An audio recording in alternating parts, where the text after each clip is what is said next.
This is Smart Investing with Mike Wren. Maybe we should chug on over to Mamby-Pamby land where maybe we can find some self-confidence for you, you jackwagon. With Michael's producer, Chris Martin. You are crazy talented. You're so brilliant. Why doesn't anyone care? You can email your questions for the show to mike@wrenim.com. Hello, rich people? Yes, I'll hold. Securities and advisory service offered through LPL Financial, a registered investment advisor. Member FINRA and SIPC. For I have the pride, the privilege, nay, the pleasure of introducing to you the one, the... This is Smart Investing with Mike Wren. Hello, everybody. Thank you again for pressing play or booting up or entering podcast or whatever it is you do. So, thanks. This is another episode of the Smart Investing Show where we try to take the topic of investing. Number one, we try to make it easier to understand. Number two, we try to get you good, relevant information on each and every show. And thirdly, we try to be entertaining. Sometimes we are, maybe sometimes we're not. Usually entertaining is Chris. Let's just say Chris just makes the show better. Hello. What's going on? How are you doing today? My wife bought me a Red Bull Italian soda, so I may be pretty jacked towards the end of this. Yeah, podcast. I told Chris when he walked through the front door of the office, it looked like if those of you that have, there's only, 14 listeners? No, I think we're up to 18 now. So. Okay. The 18 of you already know, because who else would, that Chris hates this weather. And when he's carrying this big pink drink, you can call it red, but Jenny knew you were going to say something about the pink drink, and I said, pink. You know what? As long as it takes the focus away from my cube, then I'm all right. Well, Chris comes through the office. He's looking like he's actually more athletic and lost weight too, man. You look like more in shape. So anyway, he's looking all put together, but he's carrying this big pink drink with whipped cream on top, and it's like I told him. It looked like he was so mad about the weather that his bride got him a drink to cheer him up. You know, like if a kid misses I don't know. If his team loses, they take him to Pizza Hut anyway. Exactly. Yeah, it's been a while. Thank you for playing the dad between the two of us. No, I asked for whipped cream because if the show starts to lag towards the end, I'm just going to start eating it seductively in front of you, and we'll try and see where the show goes. I remember a few years ago, probably just 4 or 5, I drove over to the west side to see my older son and picked him up, said, hey, let's get a coffee. So, of course, I get what would be, a man's or at least a metrosexual type coffee. Man's coffee, metrosexual. Okay, my son next to me, he's yelling his order across me to the Starbucks person. The foo-fooest foo-foo of foo-foo drinks ever. They have like 18 ingredients. When we pulled up there, I told her, the woman serving the drink, I said, I just told my son that he's never going to get a woman in his life ordering drinks like that. And she started laughing. I gave my son so much shit. And he's just looking at me, and I finally realized it was probably 8:07 in the morning. I mean, I looked at him and said, so, Michael, did I start flipping you shit too much? Yeah. He wasn't Maybe even wait till awake. noon, Dad. It was the time in his life where he didn't wake up so perfectly. So, I was. Maybe, though, he's ordering this stuff so when a woman does come, then he's ready. Like, if she wants a foo-foo drink, he's got the practice. When a woman does come, it sounds like he lives on an island when there's some ship with sails that comes and drops one. Comes in and drops them off. There's Seattle, right? See what I mean? He hangs out at the port. Here comes that boat of women. When that woman comes. He's got a sign that says, do you like frou-frou drinks? And that was funny. Meet. Yeah, that was hysterical. He works so much now that it's a big deal.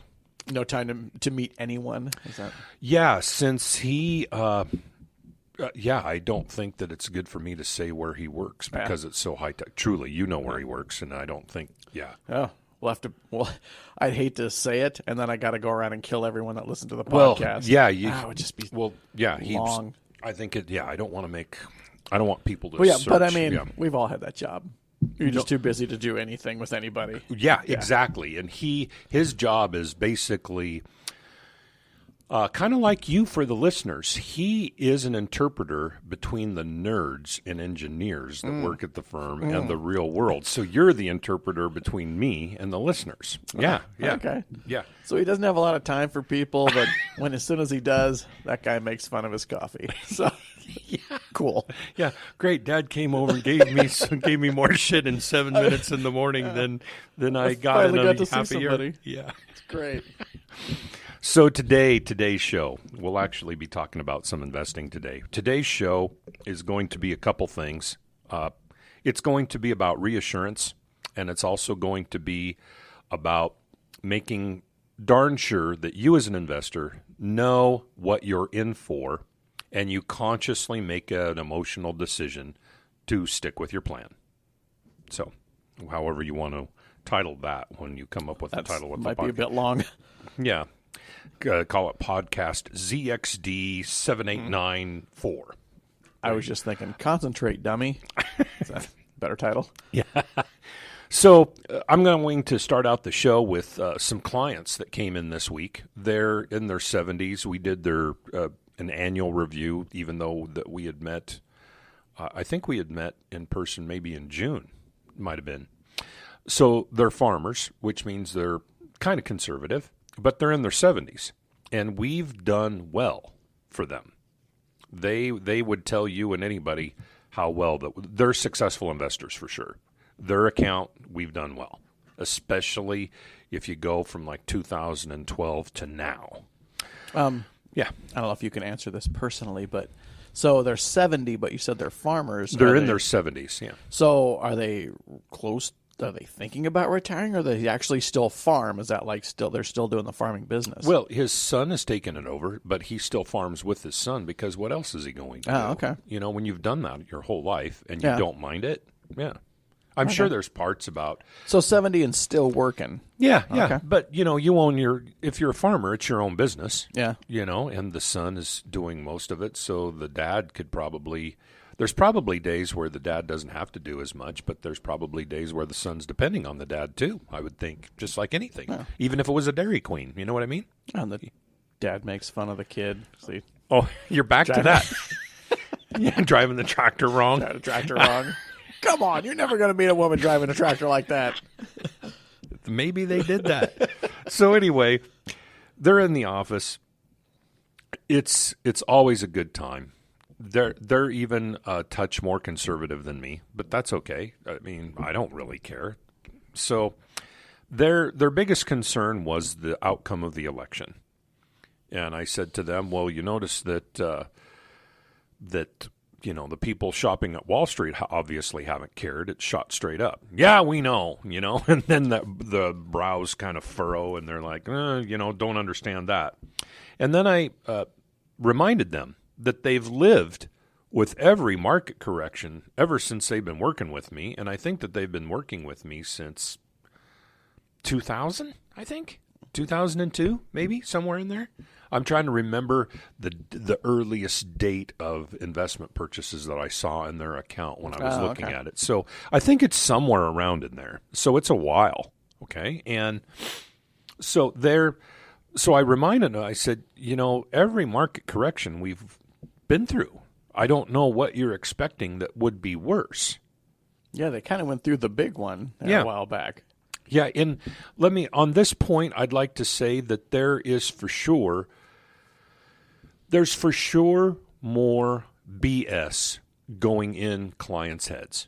And everybody's heads. If you debate that point, I totally very much want you to look up the movie on Netflix called The Social Dilemma. Have you seen it yet? I have not. Yeah, I think it was released in September. The man who is responsible for the movie, his name is Tristan instead of Tristan, but it's yeah. I'm The just queue is silent. yeah. I'm just preparing you. But the guy's normal. The guy's more normal than his name, very much so. Have to be. Yeah, Tristan Harris, and he worked for either YouTube or Facebook. He worked for one of the evil empires. I have heard of the movie. Yeah. Okay. Yeah.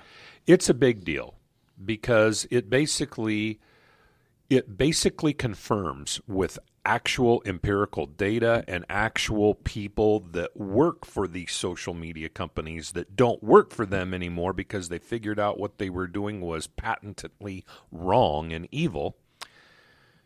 It proved to me that people are a little bit more off the rails.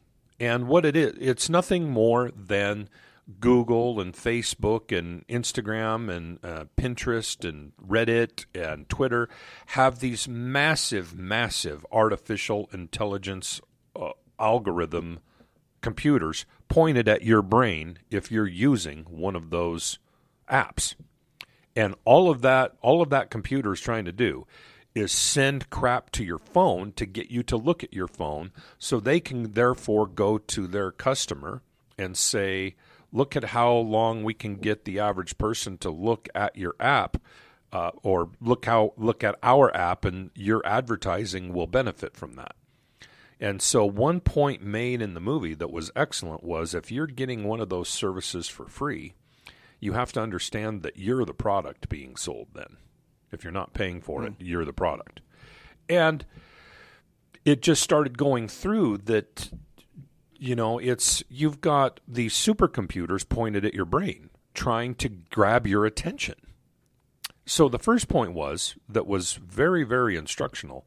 Every single one of these execs to a person did not allow their kids to have phones before middle school. Second point, none of the kids of any of these execs were allowed to have any social media app. None.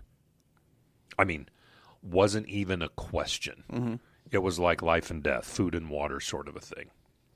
And because life is hard enough without a supercomputer trying to screw with you, trying to grab your attention with your phone.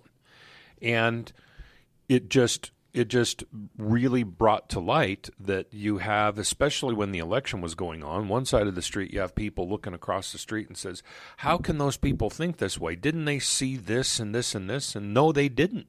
Because what the phone does, what these algorithms do, is they look at what you look at, and then they try to give you more of that stuff and more and more and more to try to gather your attention so that your attention and behavior can be sold to an advertiser. That's not healthy. And so that's how come that you get these wild swings of stories and wild swings of emotions and wild swings of people absolutely positively knowing what isn't right. That's worse than knowing what is true. If you, that absolutely can't be true. I know that. Well, I've been on the other end of that, saying that and then being proved wrong. It's pretty humbling. And no one ever wants to admit the magician fooled them. Right. Yeah. So anyway, that even trickles through. Well, it trickles through. How does it make it to a 70-year-old client? Well, through the news media. The news media is all about, since Facebook and Twitter are so adept at getting your attention, well, Crim 2 News, the channels 2, 4, and 6 on our local television, they're trying to grab your attention too, so they do the same shit. So it even trickles down to the older, or trickles up, whatever way you want to think about it. It even trickles to the older population that wouldn't have even thought of what Twitter is, you know?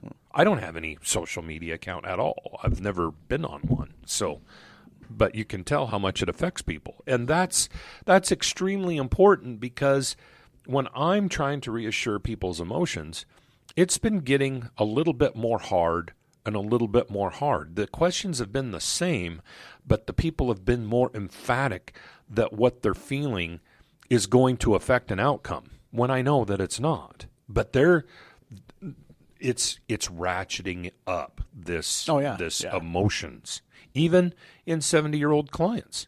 And of course, at a fever pitch of an election, they're conservative, so they're worried about this and that. And I told them, I said, well, you know, Joe Biden's one job was a lifeguard. at a public pool. That was it. He went to college and he became a congressman. End of story. So I said, he's been in politics his whole life, which is absolutely what's wrong with our form of government, but also, at least we know what he's like. There's a long history of how he behaves in the government, so obviously Wall Street up till now, or so, is okay with that. Now, it's more the better the devil you know. Kind of, yeah. So anyway, but they were still very, very unreassured at the point. And so I went back to look at all of the different, it's like you're worried about something that isn't really happening. And then we were talking about the coronavirus, and they have the exact same feeling that I do about it. It's the fact of the coronavirus is that it's serious for an extraordinarily microscopic size of the population that's already unhealthy. It's 99.5% survivable. That's a fact. Or let's just say 99, okay? It's survivable. But so people like to compare it to the Spanish flu of 1918. That influenza killed, and by the way, this coronavirus kills people over a period of days and weeks. The Spanish flu killed the most of the population, not most, but it was more virulent. It was worse for the population between like 18 and 45. So the Spanish flu killed. Back then, you didn't live past 45. Most of them anyway, right? No, you did. But I mean, it might have even been 35. But it killed the. It was very, very severe to the healthiest part of the population, and it killed people in a matter of hours. So to me, there's a big difference. So that's all I'm saying, is that the clients and I agree with that, and that's so. When you look at it in a very pragmatic view, you wonder when all of the BS is finally going to go by, because some of the companies that the president being whoever affects earnings to a point over the long term. Some idiot governor doing a lockdown of an economy of a state, that affects earnings of companies instantaneously. And you wonder, if that's going to happen again. So that was a concern of theirs, and we talked about it. And then, so they said, it's kind of always like I'm playing a game of Family Feud. We asked 100 people, and the top 3 answers are this. So when you have clients in the office, the top 3 or the top 2 concerns, they're always there. Mm-hmm. You might have a straggler where 2 people said something, but it's like 85 people answered this way. So this sentence is so ubiquitous that it's just so normal. Now that we're older, we don't want to lose anything because we don't have any time to gain it back. And they say it with, show me scared of the future. Well, yeah, they say it because they do. They say it because I think it's culturally acceptable to do it. But they don't kind of, they don't kind of think it through. And I said, well, what about your farm ground? I said, it doesn't fluctuate as much as maybe what you think, but it fluctuates a bit. And I said, so when you guys, if you both were to die tomorrow, your farm ground just doesn't pass away. It doesn't evaporate in the wind. I said, these investments that you own don't do that either. I said, obviously it's continuity. I said, I know that a lot of this is going to your son, and because there isn't anybody else.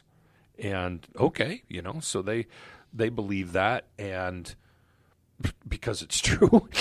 And I said, so furthermore, the continuity of the thing, if do you think that, let's say that, you died tomorrow and tomorrow the market was down 1,500 points, and do you think that your son inheriting all of this, do you think he's just going to sell everything because it's down?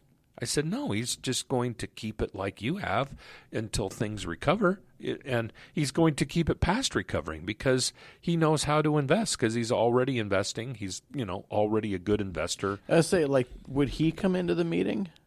Oh, sometimes he would, but they're to just go, hey, are you going to sell your stuff off? Your mom and dad are worried. Well, that would be very, very good. A lot of times I would recommend that. This is one of the few families that they actually talk. Yeah. So there's continuity. Weird. I know. And there's so many farmers out there where they live in the middle of the nowhere. Son lives with them, middle of nowhere. And yet the farmer doesn't tell his son how he's investing. It's like, come on. Why would you teach him how to drive a tractor but not teach him how to squirrel money away for the future? Why are you breaking the continuity? So with this family, there's lots of continuity to deal with. And that actually helped reassure them quite a bit. They didn't say anything, but I could tell by the look on their face that, it started breaking them from that psychological story that they were telling themselves. Now that we're older, we don't want to lose. We're not going to live long enough to recover. You will. The recovery doesn't take so long. That sentence is when you dive into that sentence and start peeling it apart, you realize how untrue it is the vast majority of the time. It's just a knee-jerk reaction. It's a wife's tale that isn't true. But I'm sure it's true patently to a small number of people out there. I've dealt with this before where I've actually told the investor, listen, if it's emotionally too much of a big deal for you to handle, you're a successful investor. If you truly don't want to see your account go below a certain amount anymore for the rest of your life, I said, obviously, that's an emotional thing. It has nothing to do with math. You're not trying to buy something before you die. You're not trying to give a certain amount before you die. If you did, you'd be using maybe like a life insurance product, which creates a certain amount of money when somebody dies. So I said, so this investment account, I think that we should just realize that this is an emotional trigger for you. So since it's an emotional trigger and you're the only one that's inside your own head, I'm not in there with you, you have to tell me what exactly we have to do to reassure you. I've said that to you. I said, it's your movie now. You have to tell me how much, let's say, cash that you have to have in your account for you to be okay after this meeting. Because to me, I would think that, a certain amount XYZ would be enough, and you're telling me it might not be because you just have some emotional pressure point where while you're alive, you don't want to see your account go below a certain amount. I said, I can understand that. I'm not you. I can understand it. I don't feel the same way. So you've got to tell me, you've got to be the leader now and tell me what you're feeling. And when you ask somebody to really go through their feelings and tell that, it's hard for them. You should really have a couch in here. You think? You can lay down and you can sit there and tell me about your dreams. But you can see why I'd have that. It's totally reasonable that comes up because it's a human thing. Well, and I know we've talked about it before, how people will say, like, what's your discomfort level? And they'll say 3 because they want to save face. Yeah. But it's like, dude, you got to let me know the truth. You can't. I'm not going to put your numbers on the window and tell everybody you're a wuss. So, and I've done that, and it's happened half the time we decide to keep more money in cash, and the other half of the time after they go through this exercise trying to figure out what to tell me to do, they say, well, they usually say, well, hell, I guess everything's just good. I just needed reassurance. It's that flow chart, the bubble. No. Sometimes from the bubble, they go right back to the beginning and say, okay. Sometimes they go right back to the beginning and say, well, what about this and this and this? And again, they'll hit the same points again. The election, their age, the volatility. What about this? Now it's coronavirus. It used to be whether Obama was a citizen before that. It was like how many countries are we going to invade just to make Bush number 2 happy? Blah blah blah blah blah. There's always something. Everybody's got something. Yeah, there's always something for the time. I think it's a lot like the social media thing, though. It's like you're one guy, yeah, and as soon as they leave, I mean, even if they're not on social media, well, Margaret's on Facebook, and she said that, Trump is actually a lizard man. And, and then like, well, no, she heard it from so-and-so. Well, now you have more than just you. So then they got to come back here and go, okay, we got to reset. Yeah, and that's where I've had to learn something. Where because of the way my personality and emotions are, I don't need reassured hardly on anything. Well, I've learned that most people do. That reassurance is kind of like vitamin C. It only stays in your body for so long. So I've realized that even though it sounds like the same thing, it's not the same thing to the people. They need it. The clients need it. Human beings need that reassurance. And then I started realizing, oh, well, that's why religion's a big deal. That's why people go once a week. Once a week, every Sundays to reset before Monday. To get topped up. Yeah. Well, for whatever it is that they need. So anyway. Smart investing. Welcome to church. Yeah. In this church, we give out alcohol, so it's way more fun. I need you to stop listening to the Facebook and the Twitter. I need you to take a sip of that whiskey and relax. That's the communal whiskey. Think of how much better that sermon would go. You've got the room down here. You have some pews down here and a bottle of whiskey. It sounds appealing because of the tax-free aspects, I have to tell you. And also, when you pack the house, you only have to tell them once a week instead of drip by drip, everybody coming in during the week. Just every I'd Monday. have the whole week to screw off, I guess. Yes. 6 days, and then the 7th day, you help them relax. Okay. And 6 days, Mike rested. Where do I sign up for that? Yeah. So anyway, so to continue on this thought, I said, well, if you do want to make the account quote unquote safer, I said, because of the interest rate environment that we're in, there's no place that you can go except cash. And they proceeded to tell me about an annuity that I know that they have that I did not sell to them, that they've kept a long period of time. And they said, well, our blankety blank annuity, it wasn't cuss words, they were just telling a name. Our certain annuity pays us 3.5% per year. And it's like, okay, well, number one, I don't think that a fixed annuity is paying them that much. So I think they've got the interest rate wrong, because in this interest rate environment, I kind of don't see how an annuity could be paying them that much. Well, I think calling it the mother effing annuity is no, probably... They didn't say that, but I just didn't want to give is the that name. What it's called? Yeah, I didn't want to give the name of the company because I think it would be, because I'm not exactly sure that they're giving me the right information. The interest rate sounded too high. So they said 3.5%. And I said, well, it's obviously illiquid then. And they said, no, we can get to it any time. That was the second red flag. Doesn't really sound like a real product to me. I think the interest rate is lower, or that it isn't liquid like they think. But at this point, that wasn't germane to the conversation. It's like, okay. I said, it's odd that you bring that up, because this whole time you've been talking about your account being volatile. And I said, and it's odd to me because it's always been volatile your whole entire life. Prices go up and down.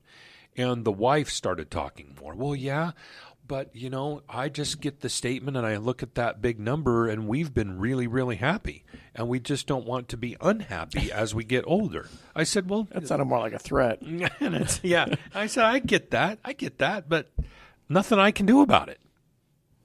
Nothing you can do about it, except not earn money. And she said, well, then Jekyll and Hyde came out. And she says, well, and this is the only time, well, not the only, but a big smile. Well, I do like to make money.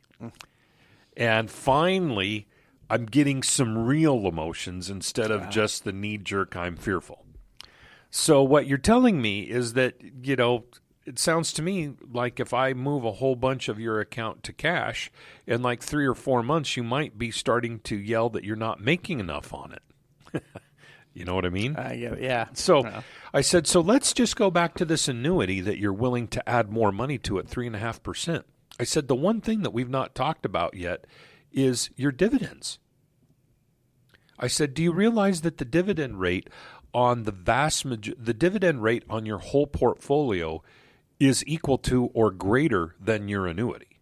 And I said, if you were to look at what your original investment was and the amount of income that you're getting off that original investment, I said, not only has your original investment more than doubled, your income has done many times that. I said, so off your original investment, you're probably getting closer to like 8.5% per year on your money just from the dividends, because the dividends get increased. And I just went down the line through there. Let me grab my cheat sheet. And I said, your Qualcomm has, the dividend is only 2%, but your principal gain on it has been extraordinary. So, that kind of gets a pass. I said, you're obviously happy with that. But let's drop down to the drug sector to where you can get more of, basically they had Cisco Systems. I said, your Cisco has a dividend of 3.9. And I said, it was a fairly recent investment, so you've not made anything on the principal going up, but your dividend is greater than that annuity that you just mentioned. And I said, your AbbVie drug company, that dividend is 5.6%. And Eli Lilly, its dividend is a little bit under, it's 2%, but Gilead Sciences is 4.4%, and your Merck is 3%, and your Pfizer is closer to 4%, maybe 3.5% now. Your Sanofi of France is 3.5%. Your Dow Chemical is actually 5.7%, and on and on and on. And I said, so those dividends are extraordinarily consistent.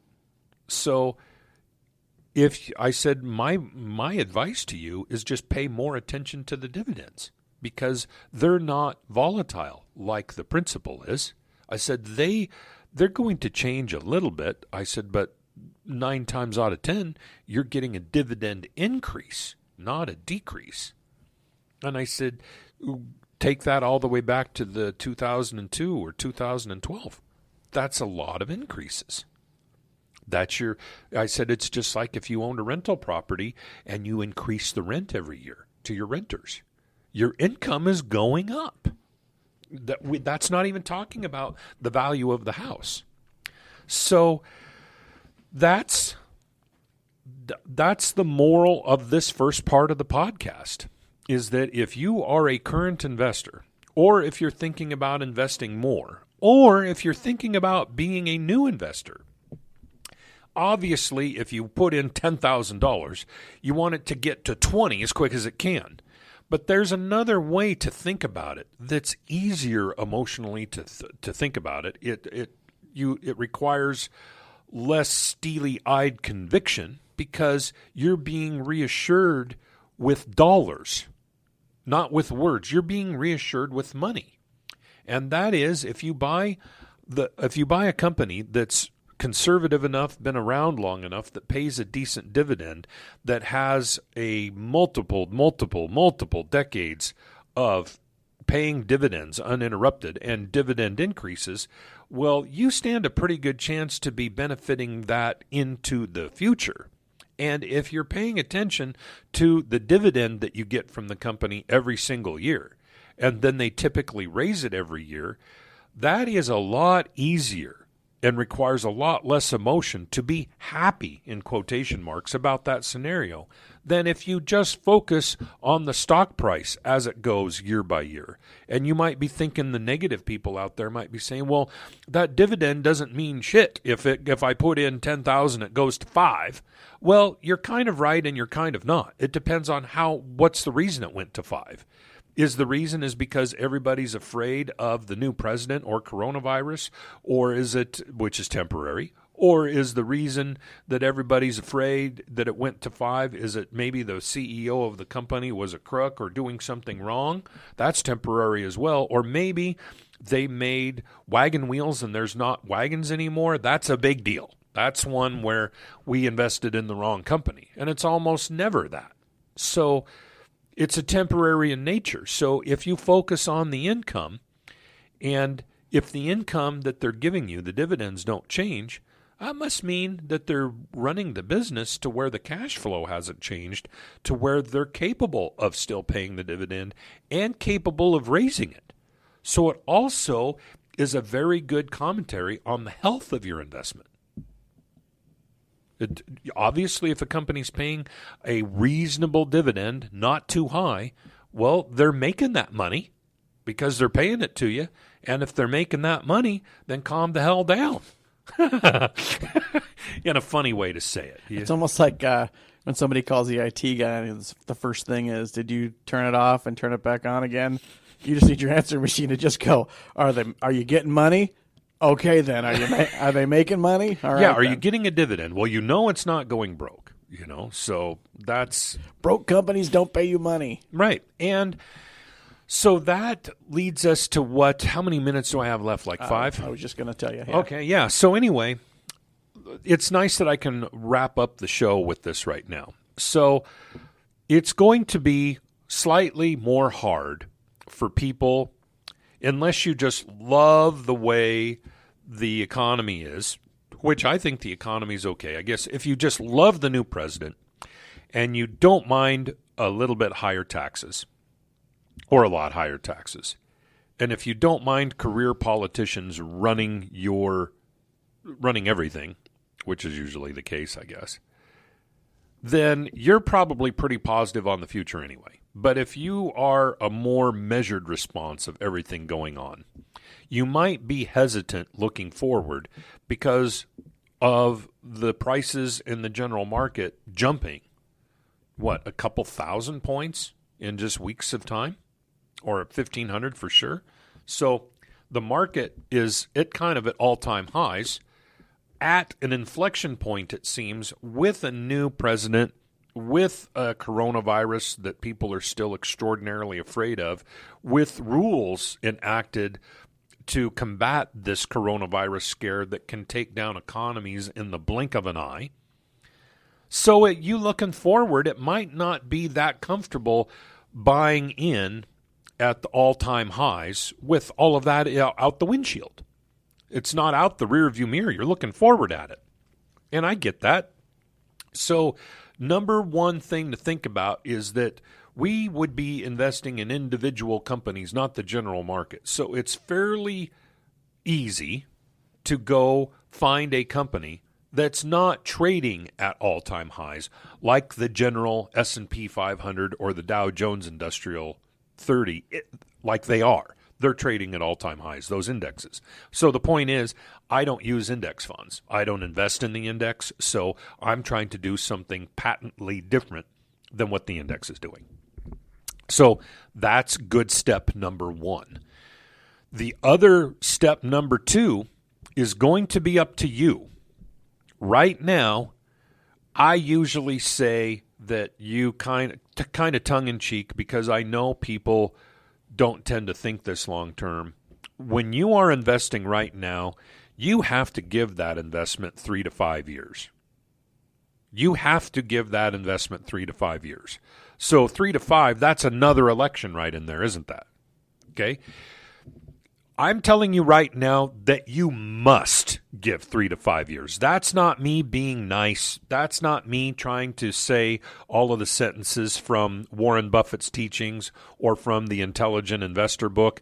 I'm telling you that is the only G-damn way that you are going to have the wherewithal to make an investment right now. Whatever company that we own, you have to be okay owning that company 3 to 5 years, because you just don't know what's around the corner, and what's around the corner doesn't matter. It doesn't make a shit when the coronavirus, when people quit being fearful of it. The fact is they will quit being fearful of it at some point in time. You will have governors that something else takes their attention span away from screwing with our lives. That will happen. We just don't know when. So you have to be okay. If you want a big company that's killing it, that's really starting to recover, like, say, a McDonald's, you have to be okay with paying a bit higher price and just holding that sucker and letting the power of compounding work for you. Or you've got to be okay with owning a company that's a little bit beaten up, and waiting for its recovery, or everything in between. what I'm telling you right now is that the first and foremost thing that you have to think about is the hardest thing for you to think about. Usually, I can kind of lead somebody gently because I know that on average, just my situational awareness, I think that things will be fairly okay, fairly benign to a person. But at this point in time, when you've got a new president, social media, coronavirus, probably something else that pops up, whether they Murder hornets. Yeah, murder hornets, when they've got a new bill to pass to help people or not. By the way, has anybody ever thought that if they quit closing shit down, you wouldn't need an economic stimulus because people could actually work their normal job? That would be something, but I digress. So, whether they pass a bill like that, what's going to happen with us fighting in China? I haven't even brought up the asteroid that's going to pass close to the Earth in 2029. I thought it was supposed to hit us in November. It was like November 2nd. No. Never heard from it again. I just want Never to heard. throw it. So the listener to the show, what the hell? What? So I'm And telling we didn't even mention the sodomy seagulls that are coming in 2022. Right. They're terrible. I think they're from Greece. So anyway, this is one time where I don't think that a true investor can even make a move unless they're thinking 3 to 5 years. I think in other terms of investing, I'm okay with somebody saying that to me, and I'm okay with them lying a little bit, and they're not really okay with the 3 to 5 year commitment, because I think that things will start working in their favor, I guess, sooner rather than later. Right now, I know in 3 to 5 years I'm good, but in the next 3 to 5 months, I have no clue, none at all. And I think that you as a human and as an investor need to be okay with not knowing that too. And you have to be okay with realizing that what happens in the next 3 and 5 months is completely meaningless, completely immaterial, has no bearing at all on the long-term future, virtually of anything. So, there you go. That's what I wanted to end the show with, is that this time, just because of the timing of everything and how high prices are and all the change out there, you have to be, you cannot be lying to yourself at this point in time or lying to me. You have to have a time horizon of 3 to 5 years, or you shouldn't do a damn thing at all. Listen, if we're going to have a good relationship, I need you to quit lying. How many of us have heard that sentence? Well, yeah, let's end that. I think that you just created a chuckle out there, Chris. That's why you're here. So anyway, heard it. I'm done with the show. So thanks for listening. We'll be back again next week with another show. All performance referenced is historical and is no guarantee of future results. All indices are unmanaged and may not be invested into directly. All investing involves risk, including loss of principal. The opinions voiced on this podcast are for general information only and are not intended to provide specific advice or recommendations for any individual. There is no guarantee that any strategies presented will provide positive results. This information is not intended to be a substitute for specific individualized tax advice. We suggest that you to discuss your specific tax issues with a qualified tax advisor. Any guests on this show are not affiliated or endorsed by LPL Financial.